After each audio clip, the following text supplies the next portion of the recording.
Assalamualaikum warahmatullahi wabarakatuh dan selamat malam semuanya. Terima kasih kepada teman-teman dan dosen pengampu, Bapak Emari Prayoga SPD MKOM yang telah melihat presentasi video kami. Kami dari kelompok 1 akan mempresentasikan hasil kerja kami mengenai Electronic Health Record and Personal Health Record atau EHR dan EPHR. Untuk selanjutnya, yaitu saya akan memperkenalkan rekan-rekan dari kelompok 1 di next. Yang pertama ada Desi Anugrah Ramayanti, yang kedua ada Puspita Wulansari, ketiga Alvina Dwi Anggraini, dan yang keempat ada Nabila Anggraini.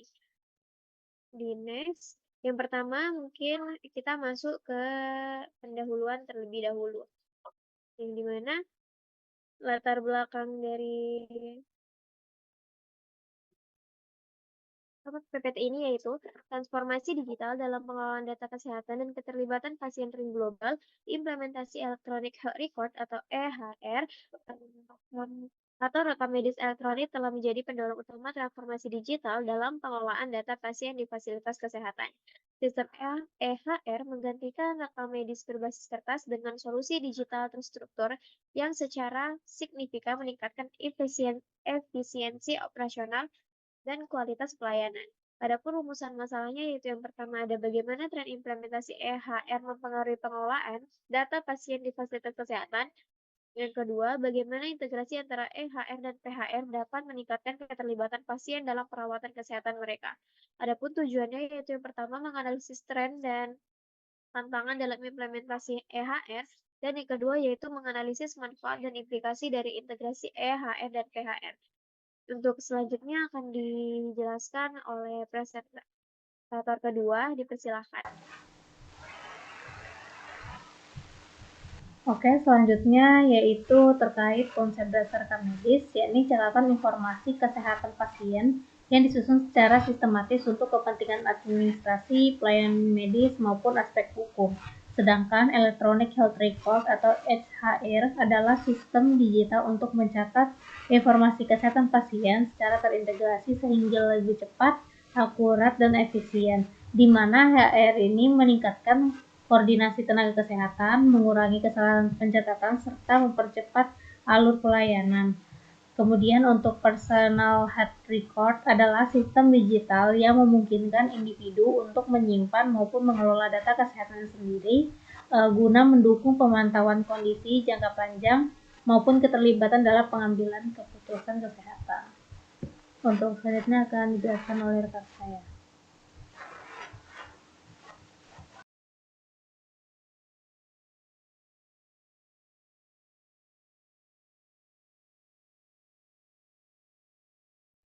Oke, untuk selanjutnya yaitu masuk ke pembahasan yang dimana analisis tren penggunaan rekam medis elektronik atau EHR. Yang pertama itu ada tingkat adopsi EHR saat ini, di mana EHR di Indonesia sendiri terus bertumbuh. Data dari Kemenkes tahun 2022 menunjukkan bahwa 35% rumah sakit telah mengimplementasikan EMR, namun hanya 15% yang sepenuhnya terintegrasi. Survei tahun 2023 melaporkan bahwa adopsi EHR meningkat menjadi 28% dengan dominasi berasal dari kota-kota besar seperti Jakarta dan Surabaya 40-50%, sedangkan daerah terpencil masih di bawah 10%. Pemerintah mendorong digitalisasi melalui program Satu Data Kesehatan dan PISPK dengan target 60% rumah sakit pemerintah mengadopsi EHR pada tahun 2025. Namun masih ada tantangan terkait infrastruktur dan standar. Kolaborasi antar sektor terus diperkuat.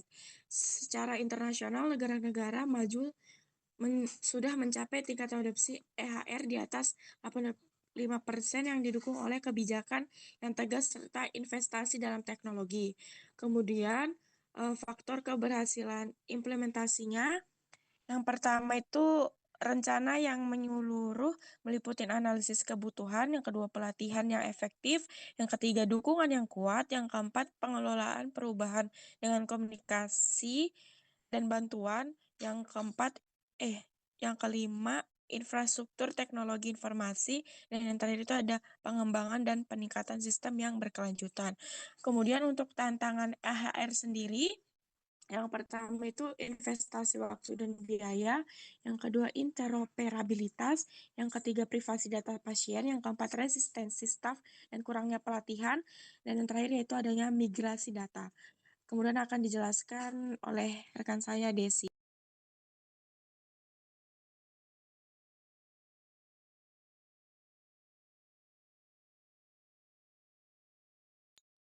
Baik, selanjutnya yaitu analisis inovasi integrasi EHR dan PHR. Mekanisme integrasi EHR dan PHR yang pertama ada EHR dan PHR terhubung melalui sistem interoperabilitas menggunakan standar data seperti HL7 atau VHIR. Yang kedua, data pasien dari fasilitas kesehatan otomatis tersinkronisasi ke PHR milik pasien. Yang ketiga, pasien dapat memasukkan data mandiri misalnya aktivitas, obat, atau gejala, dan informasi tersebut kembali ke EHR untuk mendukung keputusan klinis. Untuk dampak integrasi, yang pertama meningkatkan kualitas pelayanan dan kecepatan informasi, yang kedua meminimalkan kesalahan medis karena data lebih lengkap dan real time. Yang ketiga, memperkuat komunikasi antara tenaga kesehatan dan pasien. Yang keempat, meningkatkan efisiensi operasional fasilitas kesehatan. Selanjutnya itu peningkatan keamanan dan privasi dalam integrasi. Yang pertama, menggunakan enkripsi data end-to-end untuk mencegah akses ilegal. Yang kedua, akses informasi berbasis autentikasi ganda. Yang ketiga, pengaturan kontrol akses ketat sesuai kewenangan tenaga kesehatan. Yang keempat, audit trial untuk memantau siapa yang mengakses data pasien. Selanjutnya itu potensi manfaat jangka panjang. Yang pertama, mendukung keputusan klinis lebih akurat melalui data yang lengkap. Yang kedua, pemantauan penyakit kronis lebih efektif dan berkelanjutan. Yang ketiga, meningkatkan keterlibatan pasien dalam mencegah kesehatan. Yang keempat, menghasilkan big data kesehatan untuk penelitian dan kebijakan kesehatan. Yang kelima, mengurangi biaya layanan kesehatan secara nasional. Selanjutnya saya kembalikan ke moderator. Ya, dari penjelasan rekan-rekan kelompok 1 dapat ditarik kesimpulan yaitu integrasi antara EHR dan personal health record atau PHR memberikan manfaat yang berpusat pada pasien. Integrasi ini secara fundamental mengubah dinamika perawatan kesehatan dengan memberikan akses langsung kepada pasien terhadap informasi medis mereka yang merupakan implikasi kunci untuk meningkatkan keterlibatan atau engagement pasien dan pemberdayaan diri atau self-management. Untuk saran yaitu yang pertama, pembuat kebijakan perlu menetapkan regulasi yang jelas dan standar teknis yang mewajibkan penyedia layanan kesehatan untuk menyediakan mekanisme yang aman bagi pasien untuk mengakses dan mengunduh data kesehatan mereka dari EHR ke PHR. Adapun yang kedua yaitu pemerintah atau organisasi kesehatan nasional perlu membentuk badan pengawas atau tim khusus yang bertugas memantau kemajuan implementasi EHR, menyelesaikan isu-isu interoperabilitas, dan memfasilitasi integrasi EHR-PHR di tingkat nasional. Cukup sekian presentasi dari kelompok 1. Jika ada salah kata mohon dimaafkan. Wassalamualaikum warahmatullahi wabarakatuh.